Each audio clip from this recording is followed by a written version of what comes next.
BNP নেতাদের প্রতি আমার একটা মেসেজ বা বিএনপির প্রতি নেতাদের প্রতি আমার একটা আহ্বান যে আপনারা এবং তারেক রহমানকে দেশে আনেন, আইনা তারেক রহমানের কে চেয়ারপারসনের দায়িত্ব দিন। তারেক রহমান চেয়ারপারসনের দায়িত্ব দিন। বাংলাদেশের মানুষ এখন পুরুষ চাই, নালে আর চায় না। নেতৃত্বে পুরুষ চাই। এখন পুরুষ হিসাবে তারেক রহমান আয়সা যদি মানুষের ভালোবাসা পায়, মানুষের বুট পায়ে যদি প্রধানমন্ত্রী হইতে পারে, আমরা দেখতে চাই যে তারেক রহমান আমাদের দেশের জন্য কি করতে পারে। তারেক রহমান আমাদের দেশে কীরকম জনসেবা করে বা কীরকম দেশ চালায়, আমরা এটা দেখতে চাই। জনগণ যদি জনগণ তাকে ভোট দেয়, সে ভালোভাবে দেশ চালাবে। এবং আমি একটা নির্বাচন কমিশনের কাছে আমি একটা অনুরোধ করছি, বা সবারই একটা গুঞ্জন উঠছে অলরেডি, সবাই টিআইবি এবং বিপি নূর সহ জামাতে ইসলাম সহ সবাই বলতেছে যে দুবারের বেশি কেউ প্রধানমন্ত্রী হতে পারবে না। এটা একটা সিস্টেম চালু হওয়ার দরকার আছে, চালু হোক।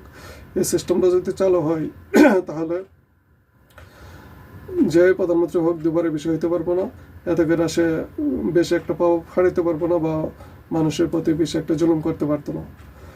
তো আমাদের তারেক রহমান উনি যদি দেশে আসার সাথে যদি উনি প্রধানমন্ত্রী হয়, ওনাকে যদি মানুষ ভালোবাসা ভোট দেয়, তাহলে একবার দুইবার বেশি জোরে দেবে।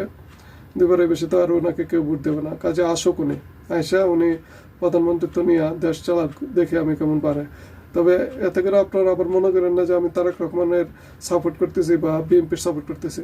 তারেক রহমান বা বিএনপির সাপোর্ট করার কিছু না এখানে। এটা একটা বড় দল হিসাবে আমি বলছি।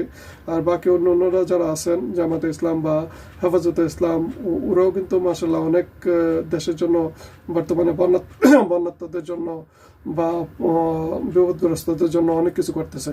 ওদেরও কিন্তু অবদান দেশে অনেক বেশি। তো আপনারা প্রতিযোগিতা করেন, যদি তারেক রহমানকে মানুষ ভালোবেসে ভোট দেয়, তাহলে তারেক রহমান এখানে নির্বাচিত হতে পারে। আর যদি না দেয় তাহলে না হবে।